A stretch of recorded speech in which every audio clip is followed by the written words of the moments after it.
right, welcome everybody to the Pikel Myers Show. I'm your host, as always, Pikel Myers. With me is our very special guest, Dillon Brown.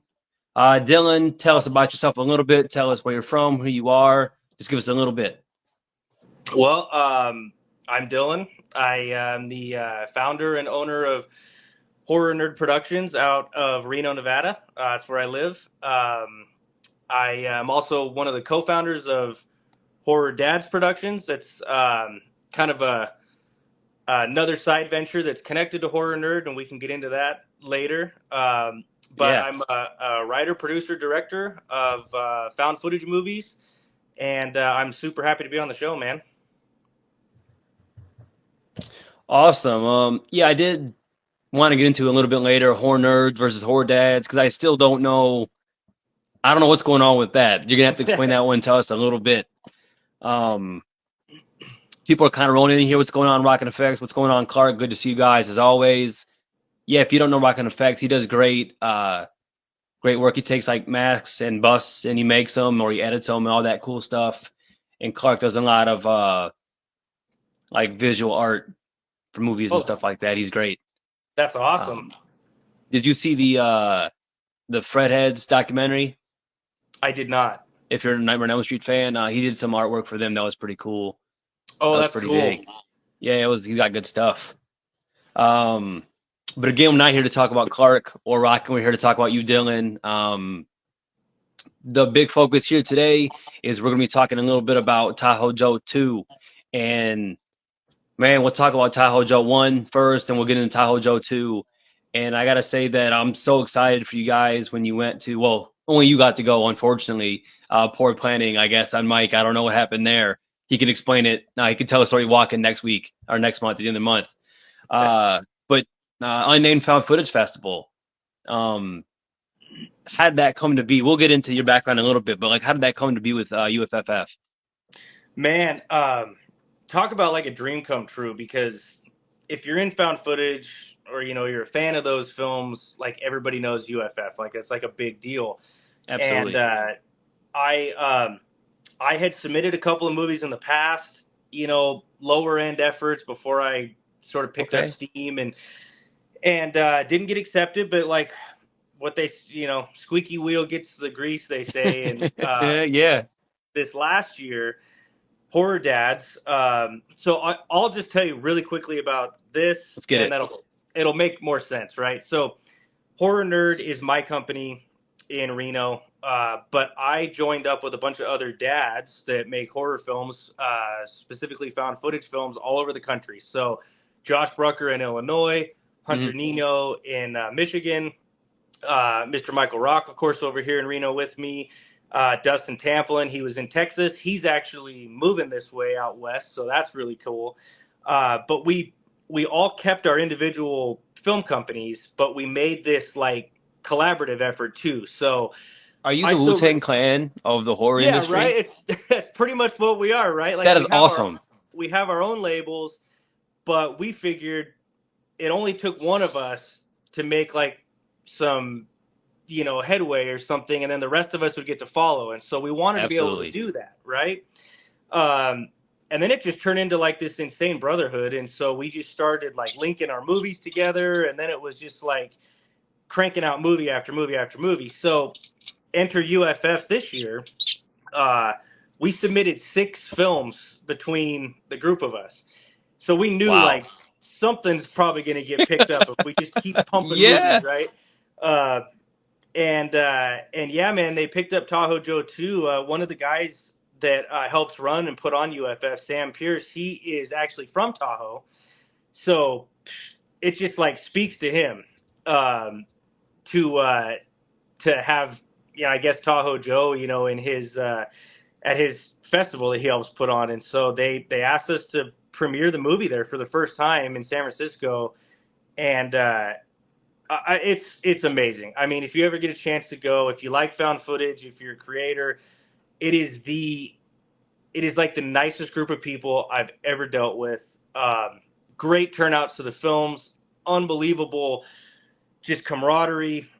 They treat you just like you're one of their own, and man, it was so good. Mike Mike couldn't be there, unfortunately, and I should say also fortunately, he was in San Diego living his best life on vacation with his girlfriend, and um, I know he wanted to be there, but I think he was having a pretty good time in SoCal, just living it up Oh too. yeah, So. he was having a good time, but I know his heart was definitely in two places that week, for sure. Can you hear me? Yeah, absolutely. Yeah, sorry, my building just lost power, so I was kind of waiting for a second to see how It that was makes gonna it affect us. it makes it spookier that now you're just barely lit up. I like it. Yeah. Um, hopefully nobody wakes up and cares because I don't care. All my power is coming off my phone right now, so I'm good over here. Um, that is awesome.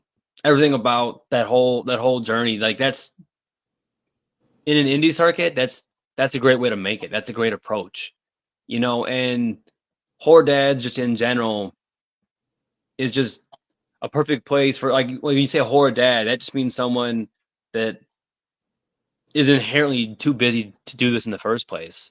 Absolutely. And a band of brothers that are also too busy to do it means there's never going to be a misunderstanding or someone upset that you can't be here. The the additional planning it takes as someone who is a father is a big role in their kids' lives. Um, it's so much more planning and so much harder to get things done like this because it all has to come out of dad's time, which is very minimal. Yes. Like that's why it's the late night with Michael Myers here. My kids are finally asleep. I can get a few minutes to come chat with you guys. So that in itself, I mean, did you see a change because of that? Because you had more people, like-minded people that also had a similar schedule and that knew the struggles of being a full-time father, full-time employee, and then also a full-time filmmaker. That's got to be awesome. Yeah, man. Honestly, my best work started to come through once I was with those guys because I was noticing that when you're doing it on your own, it's like you'll always kind of lean on excuses for when something doesn't work out, and it's Oh, like the second movie I made called The Flock. I was on great it. film, by the way. I Oh, love The Flock. thanks, man. But I was doing that one kind of on my own. That's actually where I first met Mike. But at that Yeah, point, he was just an actor. We weren't even really homies or anything at that point. And I had a lot of struggles with that one. It was tough, and I was just full weekend warrior. And I was like, there's just not enough time to get this big idea I have, and I was rushing. And then absolutely. we we got with this group of guys, and with Josh and Hunter and Mike and Dustin, and it's just like. We were all there to kind of push each other. You might be having a bad day on set, but they were there to be able to just like express all your frustrations too. And that way, I had those guys as an outlet, but I could keep it separate from my cast, and my crew didn't know that I was Absolutely. stressing, but they could know, and then they could help me through it. And man, it's like all of our projects keep getting better and better, and I just credit those guys a lot because I can send them footage and they can tell me what they like or don't like, and it helps me have those other set of eyes. And oh, it's awesome. It's really awesome. You can see the evolution. And guys, when you're watching this, you're listening. How many films do you have on Tubi right now? Like, just check out his films on Tubi. Like, you got like at least four, five, six. Yeah, I've got well, let's see, Devil's Children, The Flock, Tahoe Joe, Split Screen, Ghost. So I've got five. Okay, that's just Split you, Screen. or that include you at Yeah, least. yeah. So and then shoot, then I produced Mothman and Lights Over Montgomery County and The Woodman. So yeah, and then Tahoe Joe soon. So I mean, almost we're approaching nine, almost 10 films here pretty soon. That's that's awesome. Yeah. Um, are they getting any easier? You know? It's funny. Every film has its challenges. However, I have to say, Mike and I working so close together because he's actually here in Reno with me. Um, That's Tahoe got to be Joe cool. too. Oh, it's so great. I mean, we like he'll come over and we just hang out in my garage and we just sit on the couch and just like start throwing ideas back and forth, and that's where all these ideas come from. Um, Tahoe Joe too, though, when we filmed that was like the most easygoing, stress free, like nothing really went wrong. And I cannot even believe that happened. It was insane. It shows. I watched Tahoe Joe. I watched Tahoe Joe 2, and then of course I watched Flock after that. And but I know the Flock was filmed first, but you can see Hmm. the evolution of Horror Dads and the way it went with you and Mike and just the camaraderie there and the way things evolved. And it's right there on the screen. How much better you guys got, how much, you know, you've been working on your craft, and just on every aspect of the film, it's gotten better over time, and that's got to be great to see. And the work is all there, all on, well, not all of it, but all it's on Tubi. It's all right there, and it's just great to see the evolution, like right in front of you. Yeah, it's always like terrifying when you're showing your films to an audience, right, in a big screen. So like Yeah. at UFF when we showed Tahoe Joe 2, or when I screened The Flock originally for like people in Reno, and other movies I've done, and you're freaking out. But I have noticed, it's like the screenings get easier and easier when you know that the quality of the film is better and better, because you start to have less things that you're picking apart. I mean, and everybody knows if you're a creator, and I mean, you run a show. There's always Mhm. things when you look back, you go, "Oh, I wish I would have done this differently. I wish I'd have done X, Y, Z." Absolutely. Um, but Retrospect is always 2020, right? yeah, yeah, absolutely. And so when you put out a better product, though, it's like you have less to nitpick, so it just becomes a little more confident to say. I mean, we screened Tahoe Joe 2 in over here in Nevada for people, and I just have my leg propped up. I'm just like hanging out. I'm taking pictures Chill of the Bill. screen. Yeah, like it was like one of the first times where I was like, I have no reservations about showing this one off, and whereas the first Tahoe Joe, even though people really liked it, I'm sitting in the back just, the whole time I'm wanting to get up and leave. I didn't want to see myself on camera. And yeah, it is cool to really watch the growth as we're making the films, but then also see the growth in that final product. Yeah, I gotta say that for found footage, I don't know why. Probably because the same way, like giallo as a genre, it gets this kind of pass because it's foreign, you Yeah. know, and it's different and it's just a new flavor. And I think that found footage films often get a pass on a lot of things, a lot of aspects of it, just because it's a cool genre to watch. It's interesting to Yeah. watch. And when I watched the first Tahoe Joe TJ1, it was pretty good, but I'm like, I can tell that you guys are still growing, and you have more movies after this. So I was really excited to see what the rest of your catalog looked like. And when I Mhm. watched Tahoe Joe 2, that was it. It's a huge quality jump. That film went from like a found footage, film, and then in the second one, it's a totally different. That could have been a full feature film, you know? Yeah, it's so funny. I haven't done like a narrative traditionally shot feature yet because it is expensive, and you need Oh much more yeah, crew and all that stuff. It's so much more planning. And you're right, found footage. One of the reasons I stayed in that genre, aside from it just being fun to have that whole yeah. in-camera world, but it gives you a lot of passes, right? Like it's okay if the camera's reflection is caught in a mirror or a window, and it's okay if there's a little bit of sound, quality minimally here and there, and you can do some glitches to hide things, and it's part of the genre. It's part of what people watch those films for, and you can't get away with that in a traditionally shot narrative feature. And but it is funny when I watch Tahoe Joe 2, I'm like, man, we're real close. Like we probably could have gotten away with shooting that one that way with the camera upgrades and just a lot of stuff that we learned. I mean, Mike went from a guy who had never filmed anything in his life to Yeah. actually shooting his own interview scenes in Tahoe Joe 2 with his own camera, and they look great. And so it's been damn fun. It really has been freaking cool. Yeah, like I said, that I watched Tahoe Joe one and that second one. Not only was the filmography better, but the way you cut it was better. But just the story alone, I was like, you're hitting all of what for me like the requirements of a good sequel. You're like hitting them. Like everything is a higher level of quality. There's higher stakes. Like the way they brought you back into it, how you brought yourself back into it, and the way the story just up, like the story from the ground up was just like a perfect example of what a sequel should be like to me.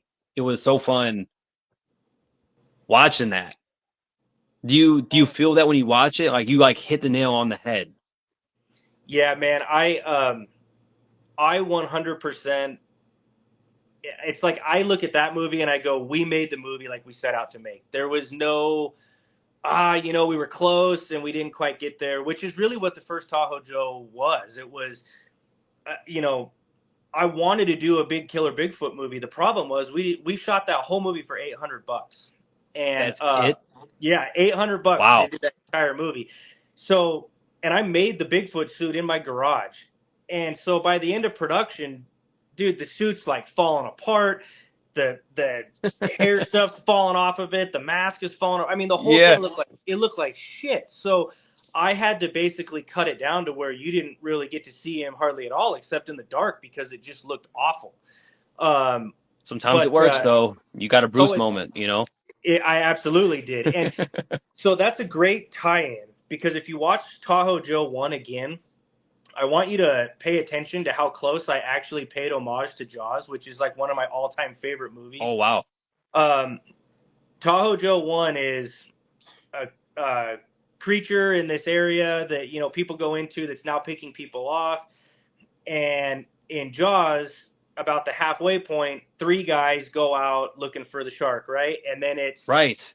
they're hunting him down, and it's just them, and they're Oh isolated. Well, man. Tahoe Joe 1, three guys go out into the woods at the halfway point and look for Bigfoot, and you don't really see him except for very sparingly. And then even the character of Shane has like the quint, Yes. sideburns. I didn't get it at first, but now that you say it and I'm rewatching the movie in my head, that was Jaws. Yeah, right. And so like He was even I'm kind of weird too, a little bit. You guys didn't really trust him that much. It was nope, and I'm talking shit to him like Hooper does to Quint, and That's Mike, awesome. is very much the Roy Scheider character. Yeah, so Jaws was like really big in my the back of my mind, and so when I was cutting it and I realized that a lot of those things had worked, I really tried hard to give it that sort of cheeky homage to one of my favorite movies ever. That's awesome that you did that. I was gonna ask you one of my big questions for you was your inspirations. Like, what are your inspirations and what kind of got you going? Um, I mean, in film in general, it Yeah. was being 7 years old, and my mom and dad took me to see Jurassic Park in the theater, and I, dude, I was convinced that like Steven Spielberg had put real dinosaurs on the screen. I mean, nobody had seen special effects That like was that. groundbreaking. Yeah, That so invented everything. graphics. That invented Yeah, CGI. yeah, and I just remember watching it and being like, I want to do that someday. Like, I want to make monster movies, and I was so captivated. Right. By Spielberg. Um, Yeah, Spielberg. I mean, he really is like my.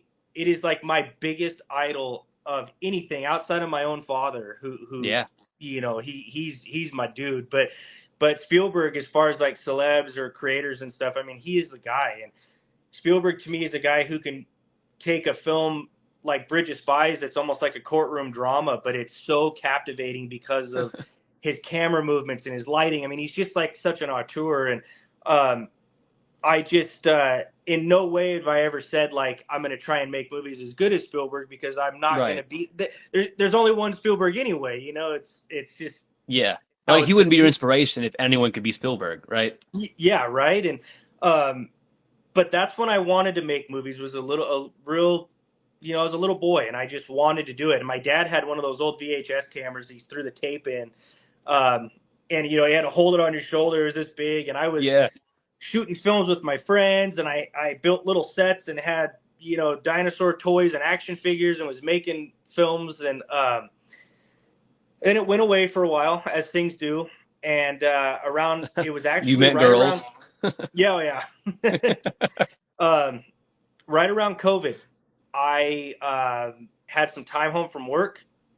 I worked for the Department of Defense, and on the Army base I work on, because COVID had hit, it was brand new. Nobody really knew what to do. So they had a lot of us home for quite a while trying to figure out how do we work around having large groups of people together. The whole country didn't know what to do. The whole world didn't know what to do.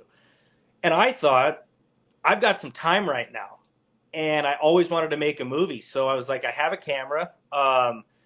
Let's do it. And so I made this terrible movie that is on Tubi called The Devil's Children, and it is rough. It's bad. It's rough, Hey, but you got it on Tubi though. but it got there, and I have to say, I have a lot of appreciation for that movie that I hate, just because without it, I wouldn't be making Tahoe Joe 2, and it was just one of those things where I didn't know what I was doing, and I couldn't be afraid to just tackle things that I had no idea how to do. I didn't know how to light a scene. I didn't know how to direct anybody, but I did it, and it was a big confidence booster to say we accomplished something. It's a mess, but we did it. And so then my sort of inspiration started to shift to more indie style filmmakers that did smaller budget things, but in that style that I knew I could maybe somewhat emulate. And so I still wanted to do a better version of The Devil's Children, which is actually what The Flock turned into being. That was Okay. like my kind of redo, right? But I had seen this movie called Exists by Eduardo Oh my Sanchez. God, I love Exists. So good, right? And That movie kicks ass. I want to make a Bigfoot movie. Like I wanted to, and then when I saw Exist, I was like, well, shoot, they did it in the found footage style. Granted, a lot They more did? money, but they did it. But I didn't want to make like a full found footage movie where it was just raw found footage. I thought, what if I framed it kind of like a fake documentary? Um, and that's where my biggest inspiration in found footage came in, and that's Dutch Marriage from the Horror in the High Desert series. Okay. All right. And Dutch put out the first Horror in the High Desert. I started messaging him on Facebook. Super nice guy. He's writing me back. I'm thinking, he doesn't have to write me back, but he was.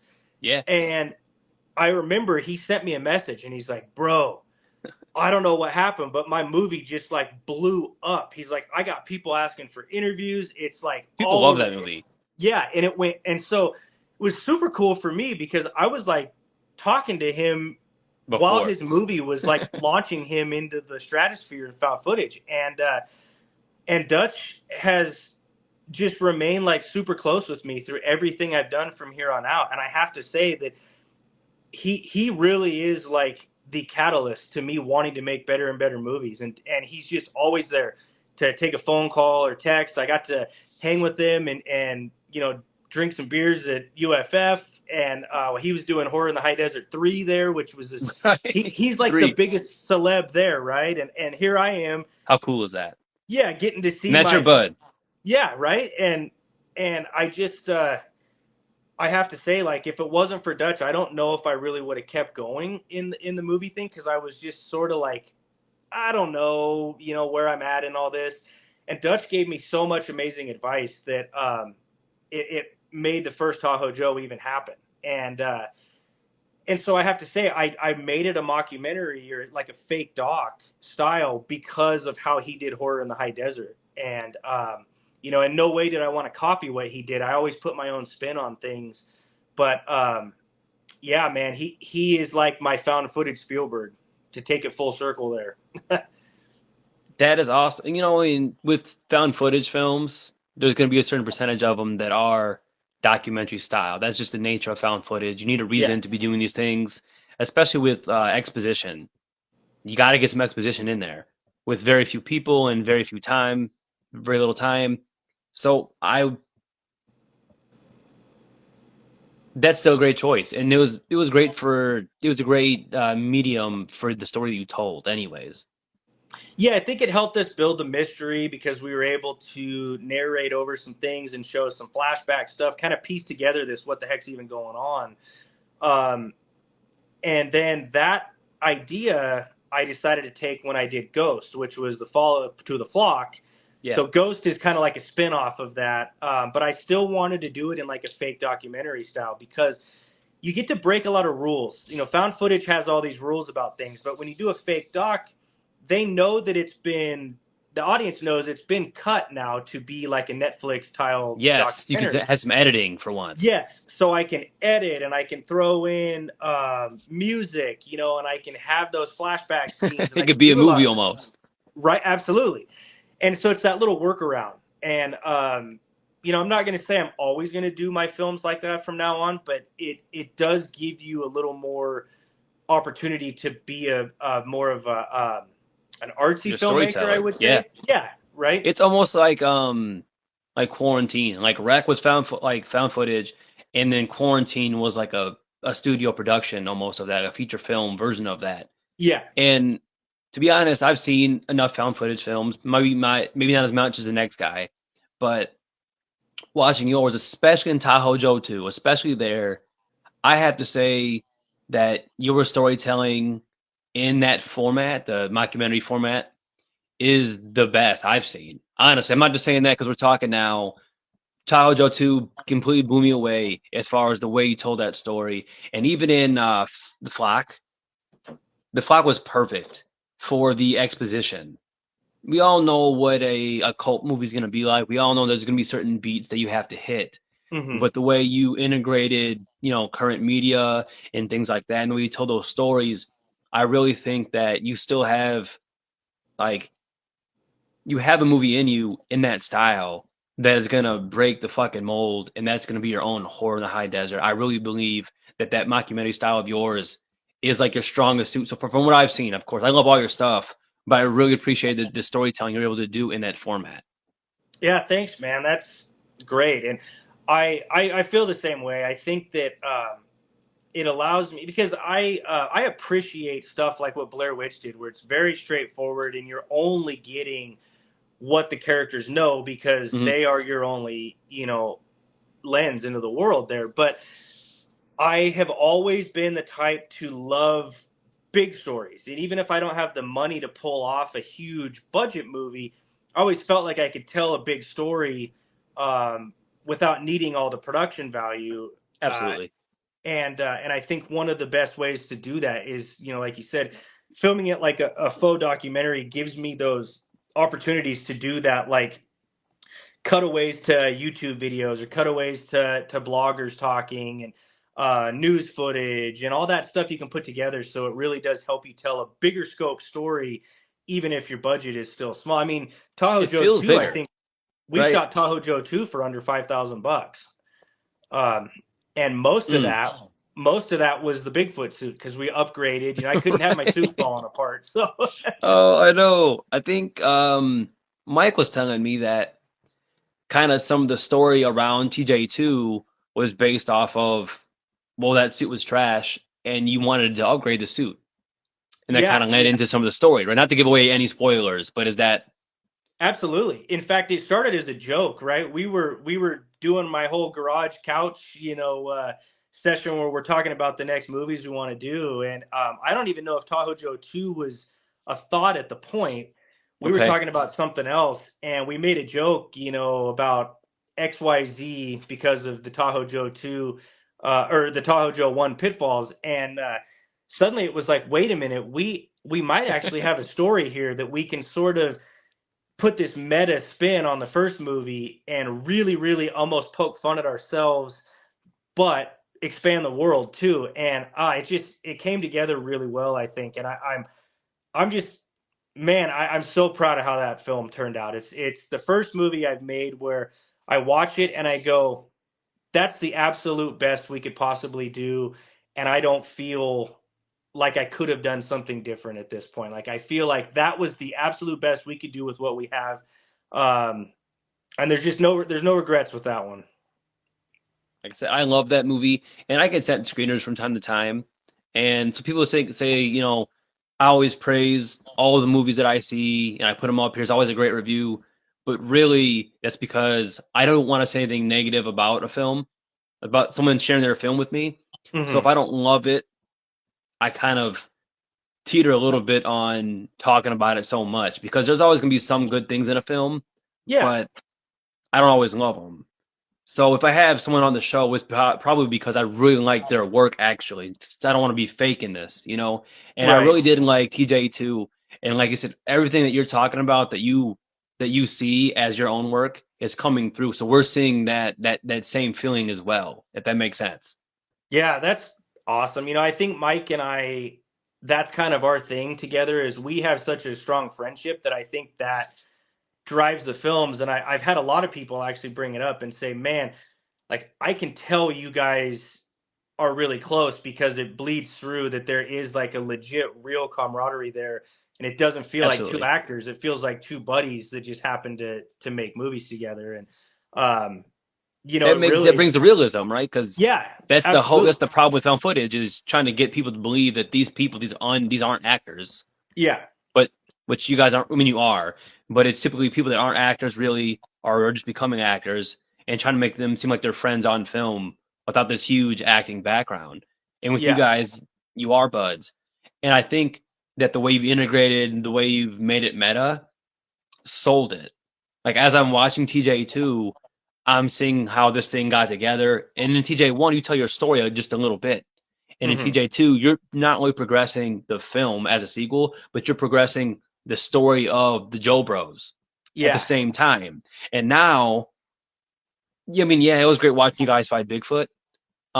And I watched that 10 more times. But now you've created this thing where I'd love to see you guys in any setting. Now I can see you guys do and Alvin Costello, you know what I mean? That kind of film. Like you guys can be the right, next Men in Black crossover, I was telling him. Like I think that you guys can take that idea, which I know you have already thought things, and put you guys in other situations. I think now the Joe Bros have evolved and transcended being stuck in Nevada. yeah, yeah, and that's the funny thing. I was so scared about the whole, I didn't want to just be the Bigfoot guy, right? And it was Hmm. happening when Mike and I did Ghost, which was a film I absolutely love. I went like super hard into my love of '80s horror movies. So it's got like Okay. super over the top characters. We got like cheesy one liners.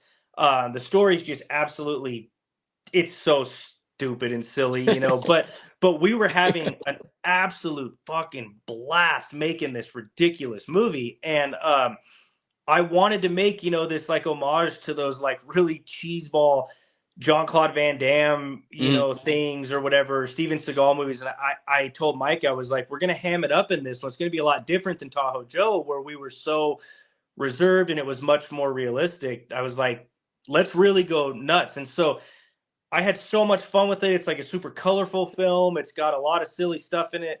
Um, and when I was promoting that one, everybody we talked to when it came to podcasts, interviews, everybody kept wanting to just talk about Tahoe Joe because they liked that first movie. And I'm like, shit, like we're the freaking Bigfoot guys. Like I can't get out of it. Um, and so I was hesitant to do a sequel because I didn't really want to be that. But I get it. Mike, Mike and I were talking, and Mike kind of brought up that whole Joe Bros thing.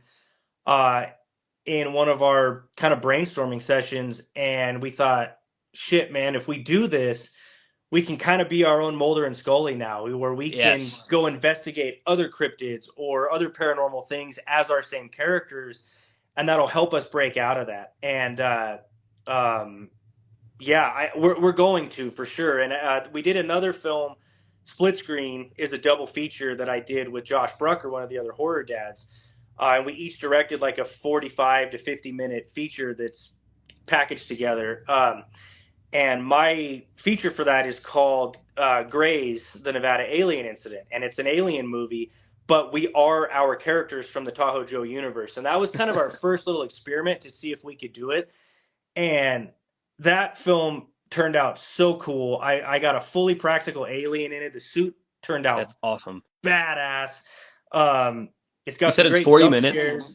Yeah, it's about, I think Split Screen runs about, or sorry, Gray's runs about 50, and then Josh's film I think runs about 45. Um, and then we Okay. have like a little story. It's like a guy who is on the dark web extracting these files, and that story kind of weaves in between the Yeah, two go wrap films. around. Yeah.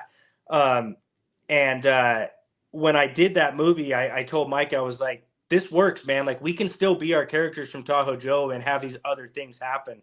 Um, and so we're I'm glad you definitely like going that because now when I watch your other films, you're the Joe Bros anyways. to, yeah. Like when I watch Flock, I'm like, well, that's Mike Rock. You know what Yeah, I right. mean? Yeah. Which is so interesting that you like overnight became an actor who like when I see you, I know you're acting, but I see you anyway. Does that make sense? Yeah, I mean, it's like 99% Embrace it. right. Yeah, It it's is. really You're like just that.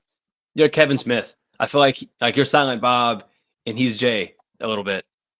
It's so funny, man.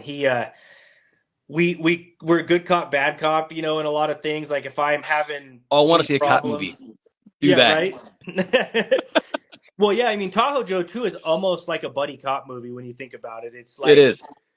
there's a lot of that going on, and we embrace that. We tried to make Tahoe Joe 2 funnier, so I mean, It we threw was. a lot more humor in it.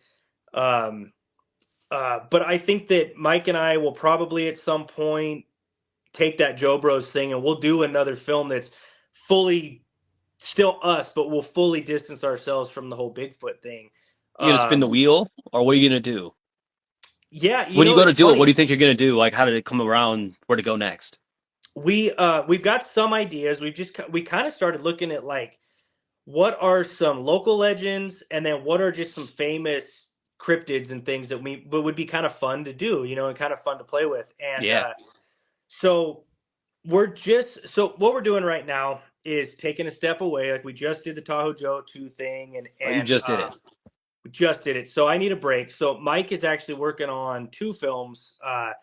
That it's interesting that I'm going to help him, but I'm not really like a big part of either of these at Yeah. all. I'm kind of it's going to be under the Horror Dad's banner, but I'm not really on set much because I am also working on another film that's very different for me, just to expand the creativity and to try something different. Absolutely.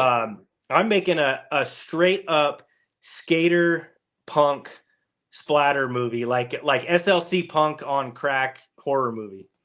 Wow. And is Yeah. that gonna be cinematic, or is it gonna be found footage So it's in a called mix? I'm calling like a hybrid. Yeah, it's gonna have elements of found footage stuff, but it's also gonna be shot where you don't necessarily need to know if there's a cameraman there with them either. Like I'm not really gonna explain much. It's gonna be filmed. It's gonna be pretty. I don't even really know how to describe it. It's just almost like an hour and a half music video with a slasher movie background with just a shitload of punk music, Hell yeah. skateboarding, teens, um, and this like fucking punk angsty aesthetic to it. So it's going to be high energy and it's going to be interesting. I'm super That is excited. gonna be cool. I'm stoked. Wow. So you got your own stuff going on. Mike sounds like he's got a lot of stuff going on. He's messaged me a little bit. We hear all about that at the end of the month. Let's see what else. What else you got going on? You were you part of the midnight feature? Yes, I You was. want to In talk about fact, that? yeah, hell yeah, man. So Dustin, our other horror dad, he wanted to break away from trying to do film stuff, and he wanted to do a very Tales from the Crypt and Creep Show style show, but in found footage format because there's like nothing out there like that. And so he wanted it heavily stylized, but in that format. And I'm like, dude, you're speaking my language. That's awesome. Absolutely. Except I told him initially, that sounds rad, but I don't want to direct one. And he's like, fuck. He's like, I was hoping you were. And I was like, man, I got Tahoe Joe 2 to do. Like, I'm really busy. Yeah. And Dustin is like an infectiously nice dude, and he just kept showing me kind of stuff that people were working on. And Mike directed an episode, and he didn't have everybody totally slotted to do his episodes yet. And Mhm. so I said, well, what do you got left? And he's like, well, I have this prompt, and it's this story. And it's about like a peeping tom thing. And I was Oh like, you know what? shit. I was like, that's different for me. I got a little time, and I thought since it's not going to be released under Horror Nerd, my local company, where I actually try to do Horror Nerd kind of a little more friendly for my 12-year-old to watch. So like most of my movies are Yeah. kind of PG-13 ish. Like we don't get all crazy. Even in the flock, we didn't get like super crazy with stuff. And I would like my stepson to be able to watch um, some of the stuff I make. And Absolutely. I That's thought Midnight Feature gives me a chance to break away from that and go really nuts. And so I made like a very, very not safe for work um, oh episode. And it was a lot of fun to just be like really freaking gory, uh, a lot of sexual stuff. Just an unbelievably ridiculous story, and it's all thanks to Dustin just letting me go fully nuts. Um, and it was a blast. I shot the whole thing in one day, um, and it's balls out nuts. And I had so much fun getting to do that. It was so different, and it's basically it's like a three-person cast is all, but it is ballistic for me, and I just, man, I had so much fun. People are gonna love Midnight Feature, by the way. All the episodes, there's no connective tissue, so you can watch them in any order you want, Okay. and they're all like every story is like really, really different. We got like a one about like cocaine that goes really really bad. There's another one about some dudes going to fish and they freaking end up opening up a portal of hell. There's the house guest from hell, my absolute insane like pervy peeping tom flick. um, oh gosh, another one about an Uber driver that just has the worst day ever. It is such a fun That sounds show. fun. I think people are going to love it. It's a pilot season, so we've only got 5 episodes, and Dustin's actually working on getting that out to distribution. And then if it gets Awesome. a warm reception, he's got a season 2 pretty much already ready to go, as far as like written, and then Hmm. he'll start picking his directors from there. And I'm going to be back for season 2 for sure. It was just way too much fun. That's really cool. I might have to pick his brain a little bit because hearing you talk about Dustin and hearing Mike talk about Dustin, it seems like we have a lot of similarities in our approach to things. So I was gonna start doing when you mentioned how short Grays was it Grays? Is that what you call it? Hmm. Um, I immediately thought about how I plan on starting to do like a little horror hosting, and I want it to be in the same vein as Tales from the Crypt. I Oh, want it to be nice. kind of like that. So if someone has like a 50-minute movie or 40-minute movie, I would like to introduce the film kind of like a crossover between Tales from the Crypt and like Joe Bob Briggs, like somewhere Oh, love it. in the vein like that, right? Once I get my ass off my ass and actually just do it. And another thing that I'm working on is doing an anthology. I want to write an anthology, and the more I think about it, the more I'm going to end up doing these things on my own. And one of the shorts I wanted to do in it, I think will be kind of like a peeping tom scenario. So there's that, and then just the writing of the anthology and all that stuff. We are talking about. I want to do these high themes, and I'm talking to Final Footage, Final, and he says, Oh yeah. how do we get people to do that? Because the things I want to do, I want to wrap it all together. Like I want it to Hmm. be one story from start to finish with these episodes inside. And he thinks that'd be too hard to do with different directors giving you different products. And it sounds like your boy found a way to do that. So I might need to connect with him a little bit. Yeah, absolutely. You know what Dustin did was kind of the perfect showrunner mentality. He gave us like free range as far as what we wanted to do when we were shooting the film, but he gave everybody a prompt, and he also gave us a couple of parameters like they need to be done by this time. Hmm. Don't be late, otherwise you're not going to be in it, because I have a deadline when stuff's got to be done, and you stuck to it. He gave us a time frame on like how long they can be, the episodes can be. He told us, this is the type of font, for the title sequence, and this would be, you Interesting. know, yeah, and I want this, He but wanted it to then theme throughout. He wanted to feel yeah, like it so had some production value behind it. yeah, so it has like this, it's I love it. definitely the same show when you're watching it, but each episode really gets to showcase the directors doing their own style too. Um, so it was really cool. He gave us a ton of freedom, but he gave us enough parameters where it felt like we were also being directed a bit too, which I think he might have been intimidated a little bit. Like, I'm got directors that have put a bunch of movies out, and then I'm going to be trying That's to what we're direct afraid them. of, is that. Yeah, yeah, but I'm like, no, I'm like, a good director knows what it's like that you have to direct your cast or your crew. So if you're going to have me do an episode for you, direct me. Please tell me, what you Was it want kind to of do. freeing It almost was. to It have was more cool. constraints? Because you're like, I have to work within these. boundaries now, and Yeah, creative juices start to go. it is, because you start to think, I know how I would do this if I was given 100% freedom, but I've only got like 60% freedom here. So it actually makes you, I think, a little bit of a better filmmaker, because you might want to do something, but you have to figure out how are you going to spin it so it still fits the parameters of what he wants. And it did, it helped me a lot, because I had to make sure I gave him what he wanted, but still had my personal identity on it. And it was a lot of Absolutely. fun to do that. A lot of fun. Um, I'll make sure we get you the series so you can watch all 5 episodes, because I think you'll love it. They're like 25 minutes each. Okay. It's I great. think Mike sent it to me, and that was going to kind Okay. of be some of the centerpiece of what we talked about. And he's like, "Oh, well, that's Dustin's thing." I'm like, "Well, you were a part of it. You sent me the screen. I haven't seen it yet. Hopefully the link works. I don't know if it's on YouTube or where you guys have it set It now. should it should still be there. Yeah, the private one. Okay, because it's like 3 hours long, so I plan on watching it like the week of or week before I talk to him because there's Yeah, a lot what of he did episodes. was they just put all the episodes in back to back to back. I think with like all the credits, and then they have a host, like a Crypt Keeper dude, that actually opens Hell each yeah. episode, and he looks like kind of like a cross between Zombo and or Svengoolie or Oh whatever. my God, I love Shanguli. Right? He's got like that mixed with that image of Rob Zombie from his like original album, with he's got like, Yes.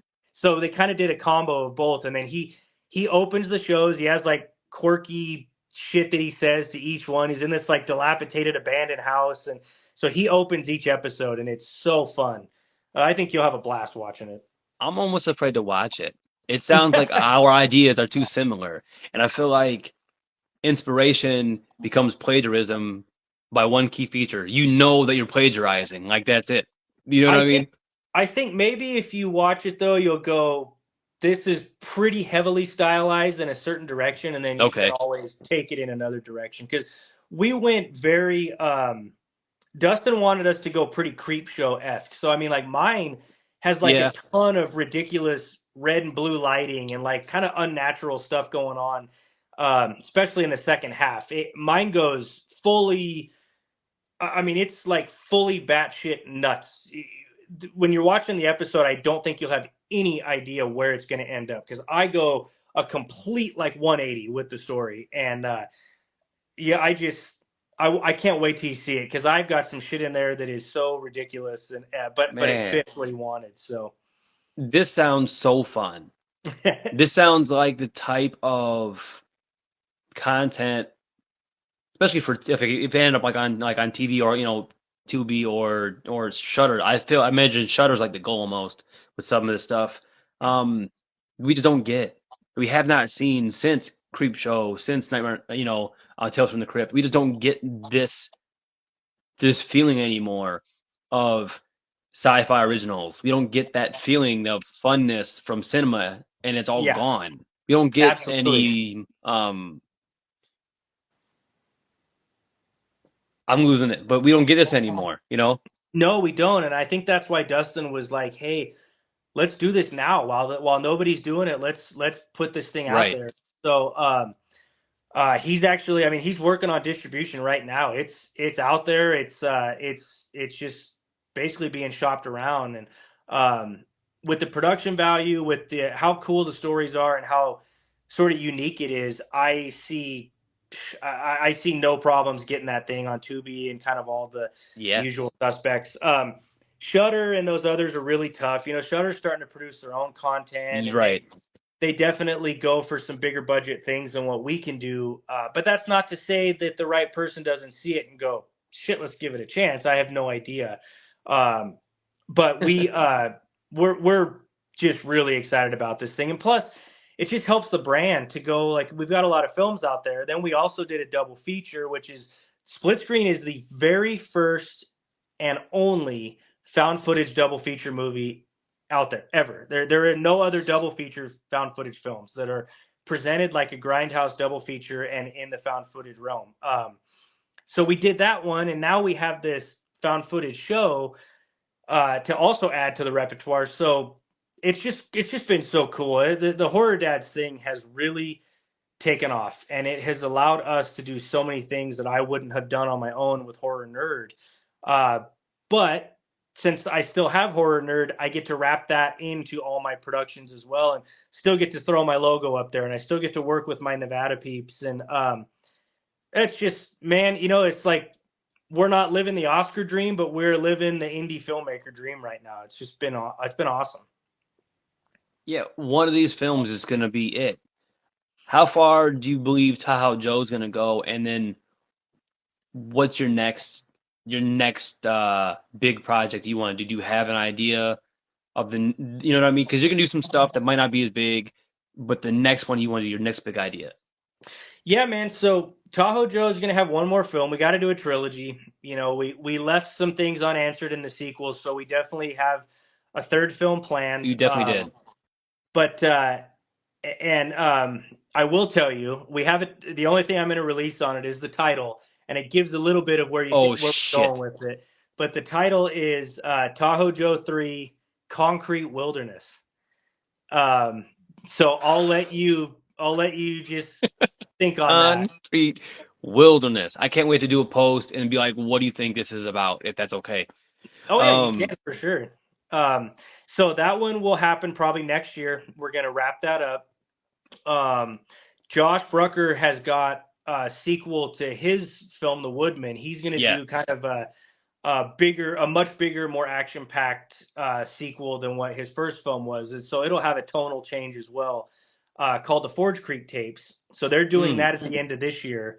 Um, and I'm producer on that. Mike is actually in that as his Tahoe Joe character. So there is a great that's so crossover. cool. Um, and then Tahoe Joe 3 will kind of wrap up that shared universe we've been doing.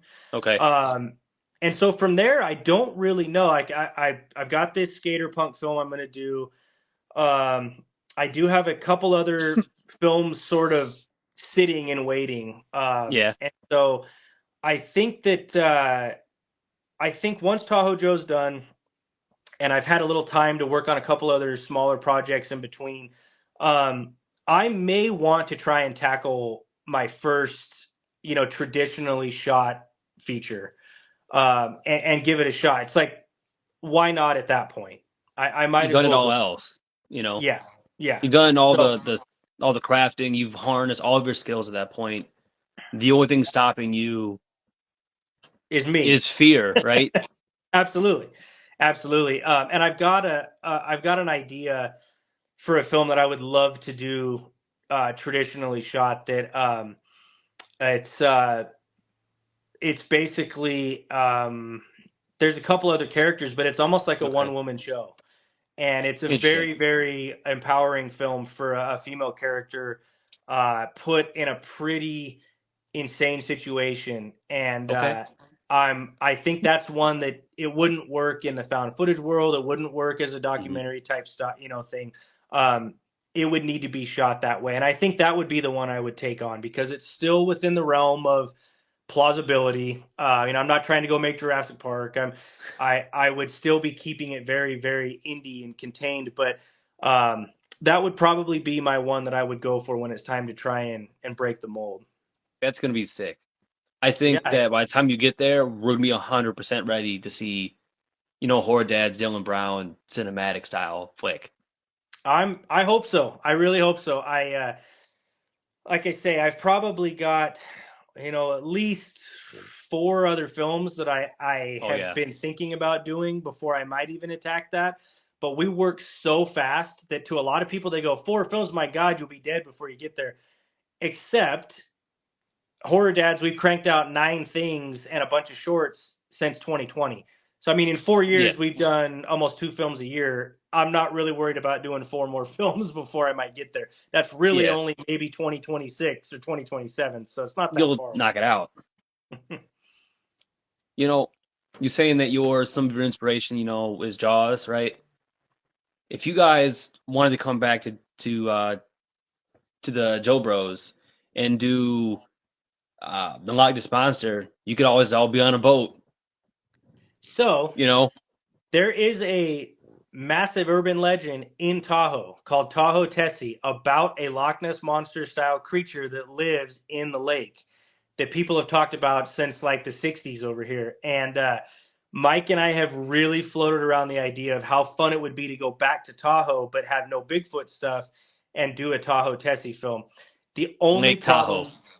yeah, right? It's just the only thing with underwater and on the water stuff is you Yeah, really do need a budget because underwater photography, gear getting wet, and then you got to pull off a creature. And it's definitely right. that is not an easy thing to do. Now I'm hoping we get there because I think that I've got a story that very easily could be written. It's just a matter of can we pull that off, and I that's the want to hard. see you come back in 15, 20 years, right?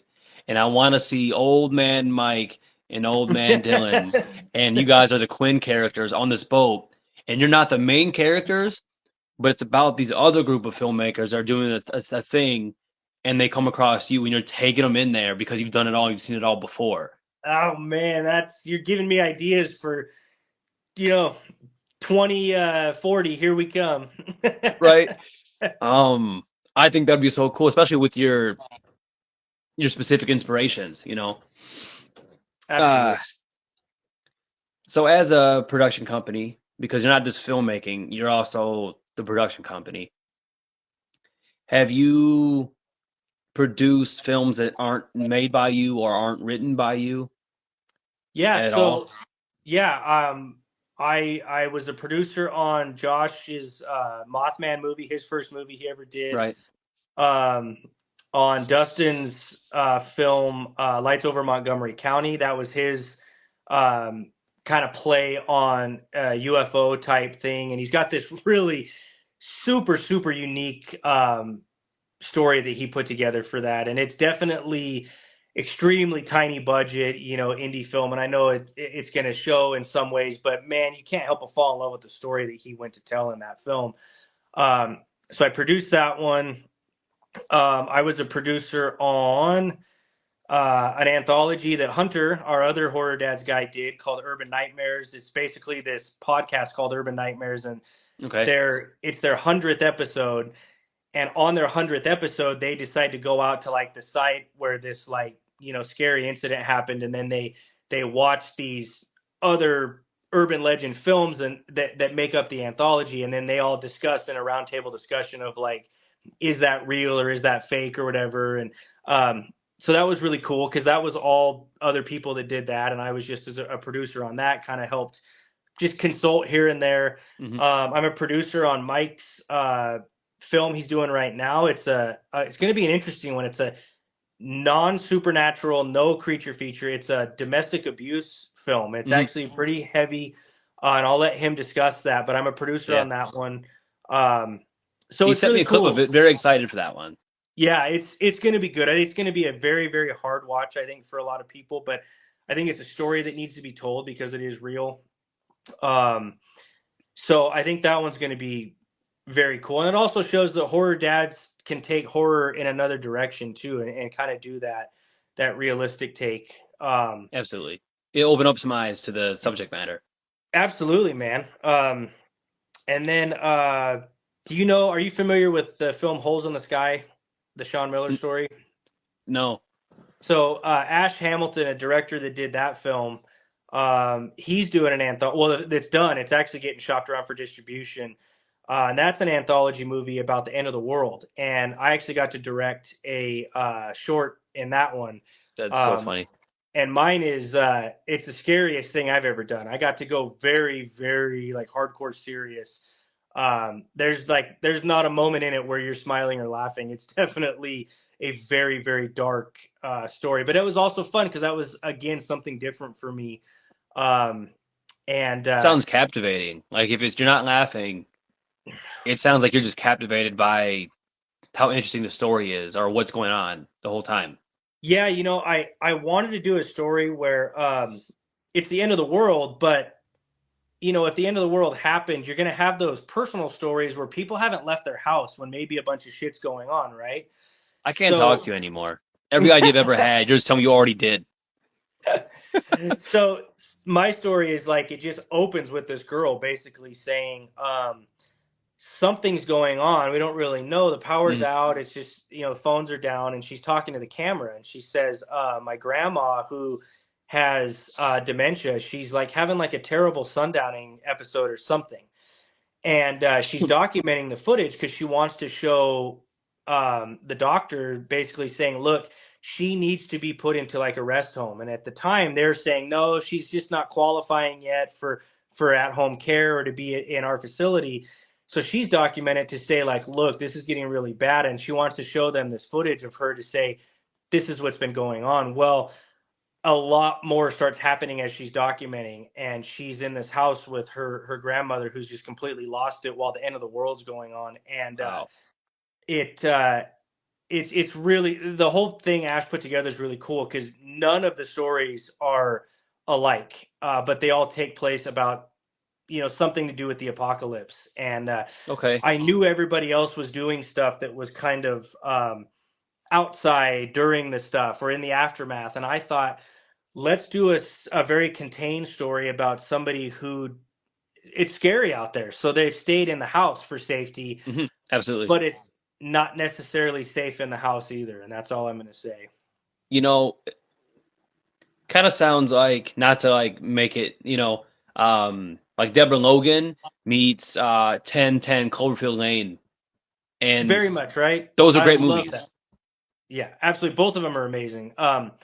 I definitely wanted to have the whole, I don't know. I If you could get John don't want this, Goodman, yeah, like, I don't want us to sound bad, but like, I've always been very uncomfortable and almost a little scared with elderly people when they have dementia, when they have that like yeah, freak out, because you don't know that is what to scary. do. Yeah, and they're frail, and you don't want to, if they get super violent, like, what do you even do? And it's also horrifying for the family members, and so I wanted to really kind of play on those fears, and have them almost materialize in the form of a horror film. Yeah, So I did have some inspiration from that stuff, but this thing is, I I just really love what we did, and I got to play with some of my favorite makeup effects ever too, which is really cool. yeah. I wonder when you bring up makeup effects. Well, so two things. One, when is this one you think set to we'll see it I think Ash said he's trying to get it out by October, so it's in film festivals soon? right now. It's been making the All right. rounds, so it's there's screeners available. I can get you one. I know a guy. Okay, I love to. I mean, how many movies you got floating around right now? That's got to be cool.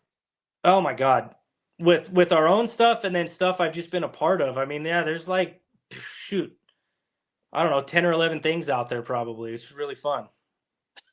And again, one of them is going to hit something. One of them is going to blow I'm up a little hoping, bit. man. I'm It's hoping. got to. You just, you know, fish with dynamite, not, not a string, I think Tahoe Joe 2, when it actually hits, it comes out Memorial Day. I should say that. I should plug that. No shit. Limited. It'll be a limited streaming, so it'll be on the POV Horror channel. They do all found footage stuff. And then that guy that runs that, Michael Steinberg, actually launched Bigfoot TV through Amazon.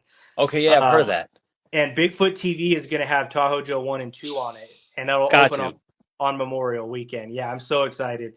Um, and then from there, of course, it'll hit Tubi and Plex and Reveal and a bunch of other places. Yeah, Fossum has been picking up stuff for us, and um, so yeah, man, it's just wild that it's all going to be out there. And I do think we have a big enough fan base with the first Tahoe Joe that the second one will probably get us a lot of views, and then that one might get us that attention we've been wanting. And then flip side, Josh with the Forge Creek tapes, and I'm going to plug what Josh is doing with that. do it. Josh just cast Michael Berryman from like the original Hills Have Eyes. Um, Wow. yeah, Barbarians. I mean, that dude's been in like so many movies. So Michael Berryman is going to be in Josh's Forge Creek tapes, and that is going to be the coolest damn thing. Um, he's also got Leonora Scelfo and Nancy Ann Ritter from the original Scream, who are also in Tahoe Joe 2 for a minute, which is actually really cool. But to have those girls who worked with Wes That's Craven in Scream, and then he's going to have Michael Berryman, who worked with Wes Craven in The Hills Have Eyes. How amazing for Josh to have that going for the Forge Creek tapes is going to be amazing. And I think that's going to be really big for horror dads. absolutely. I love Wes Craven, so Oh, you had me at that. You know, even talk about Spielberg. I don't know how much of Wes Craven's style I would take, but just his approach, just the way he did things, absolutely love with it. Oh, Can't me go wrong too, in my man. opinion. I love Wes's movies. I like that Wes sometimes would go totally ridiculous by the end of his movies. They'd be so kind of almost silly, but he was Yeah, just unapologetically Wes all the time. And listening to Nancy Ann and Leonora talk about Wes and working with him was just, and I kind of had a moment with them. I was talking to them when they were shooting our scene for Tahoe Joe 2, and I told them that I was sort of getting to live out a dream by working with them, being a fan of Scream and yeah. Wes You're this himself. close to God now, right? I know, right? And they were talking to me about Wes and just about how amazing he was. And oh, it's so cool. It's so cool. And then in Ghost, which I know you haven't got a chance to see yet, I will though. I got to have a big moment in that where I actually got to work with. I have Vernon Wells is in my movie, and Vernon is from Mad Max 2, Weird Science, Commando with Arnold Schwarzenegger, and I grew up with those movies. So getting to have Yeah. Vernon come be in my film as the character of Ghost's father. And he's in the movie. He's got like a long monologue, and I got to work with Vernon for a day. And oh my god, I just was like, I can't believe this is happening right now. Like I'm directing a guy who worked with Mel Gibson and Arnold Schwarzenegger and Bruce Willis and like was in a John Hughes movie. I mean, I'm just like, holy shit, this is so cool.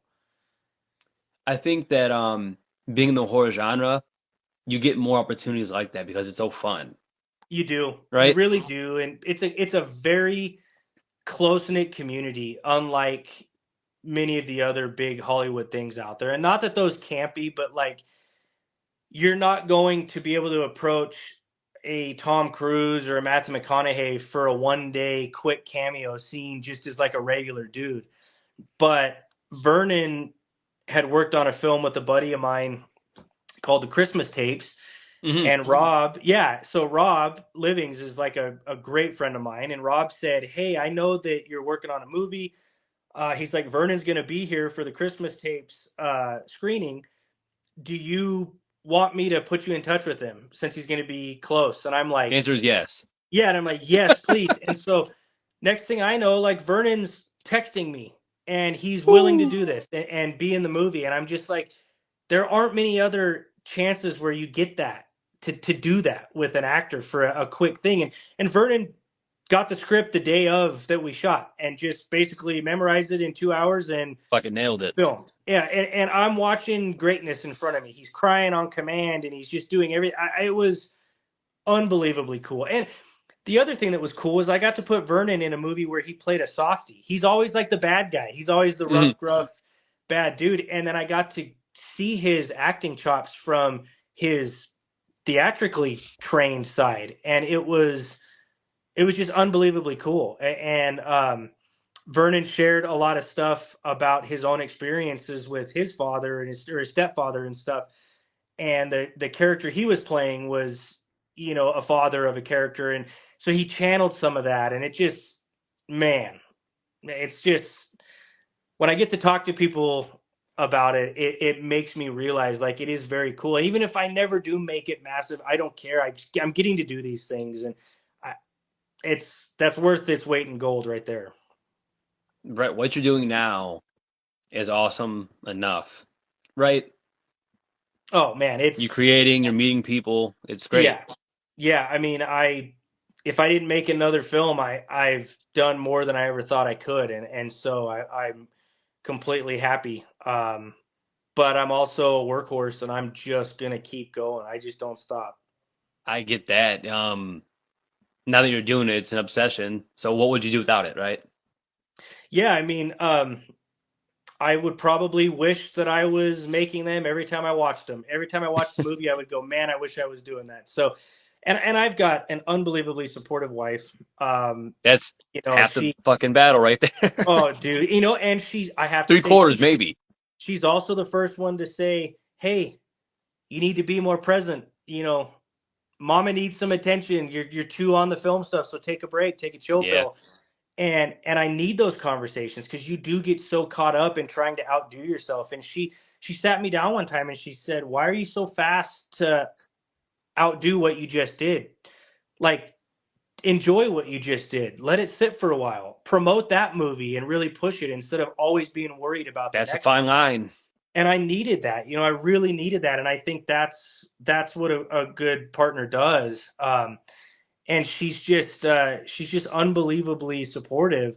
Um, but I also do my best, my absolute best, to only film when I know that it's not going to be a big burden on her shoulders either. With me not being there, if I got to be on set for 10 hours or something, I try my hardest to work around her schedule as best I can too.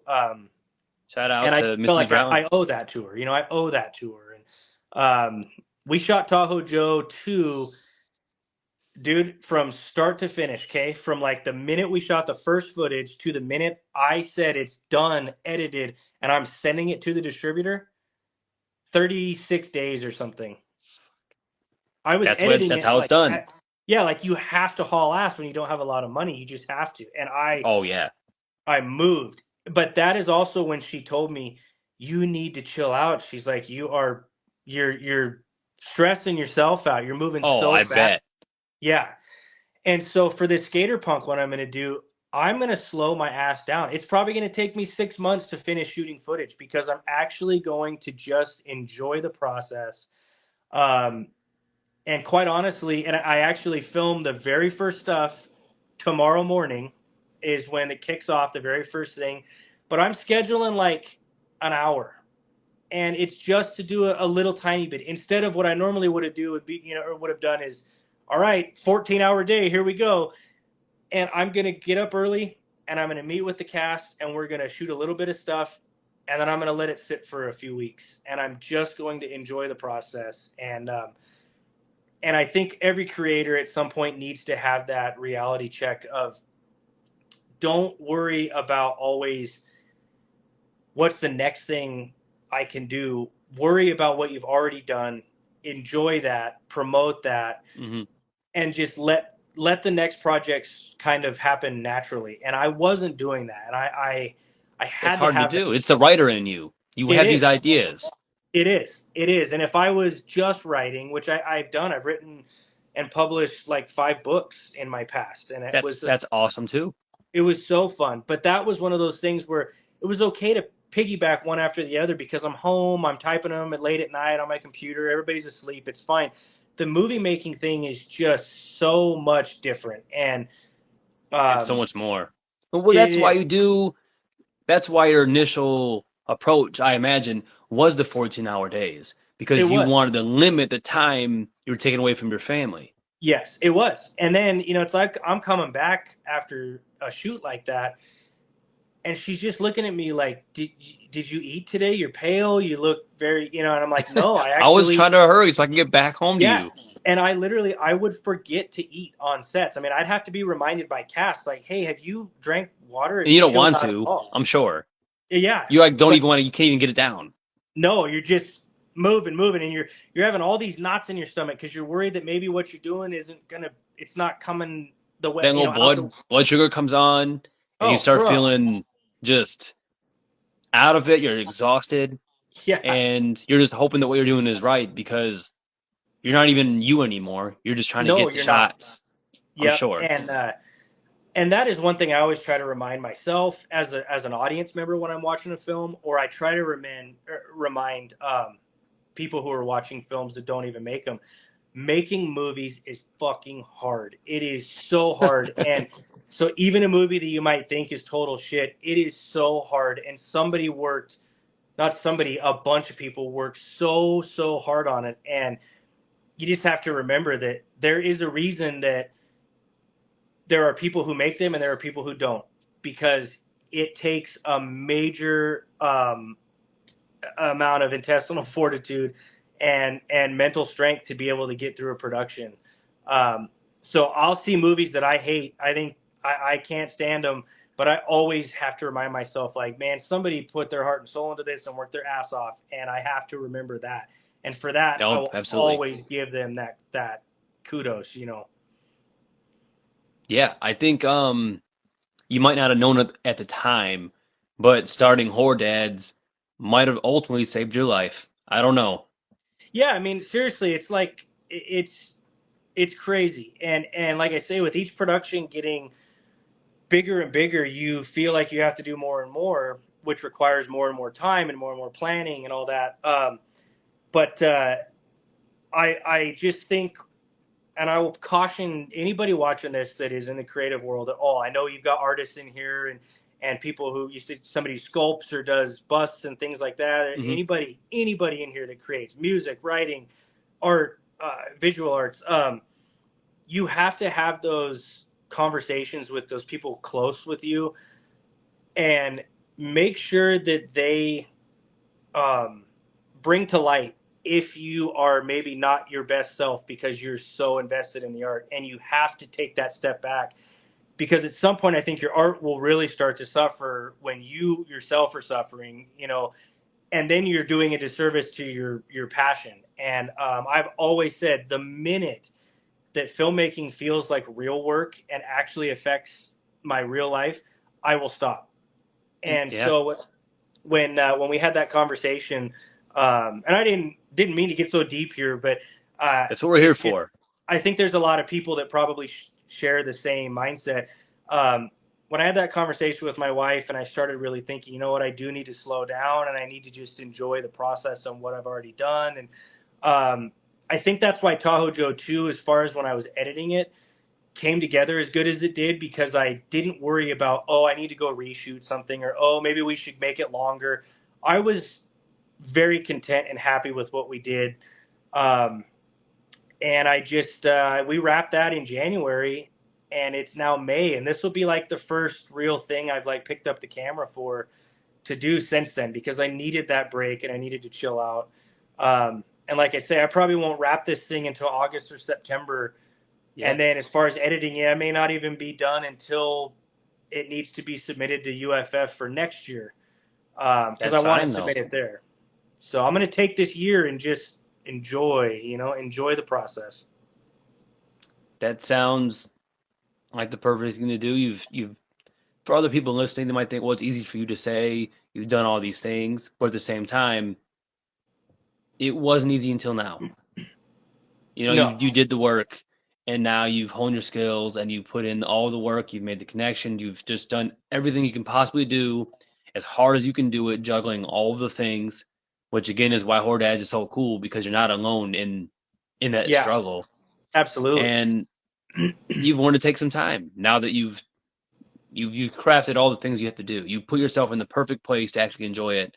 So I hope that you are able to enjoy it.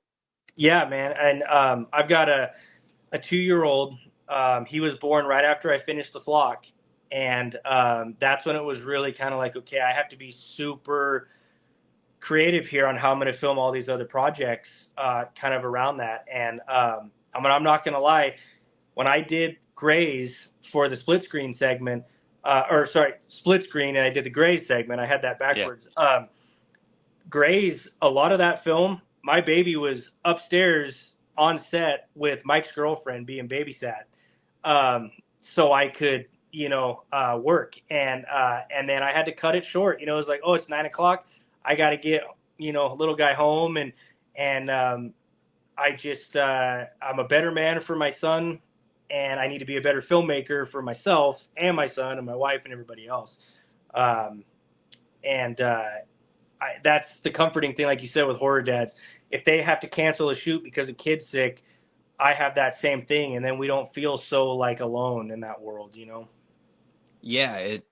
It's a bummer when it happens, but you know that when it happens to you, no one's gonna take it out on you, No, and no, and it just feels it's a much more comfortable environment, like you said. I feel like it's not only the camaraderie is there, but it's gonna make you a better filmmaker because you're not as tense over the things that you shouldn't have to be so tense about. absolutely. And then it's like the other great thing is we were talking about doing some press releases. We had to get some press releases for split screen because we wanted to get that news out there that the film was coming out. And I had something going on. I was like super busy with the baby, and my wife works an opposite work schedule, so it's me solo dad mode at night.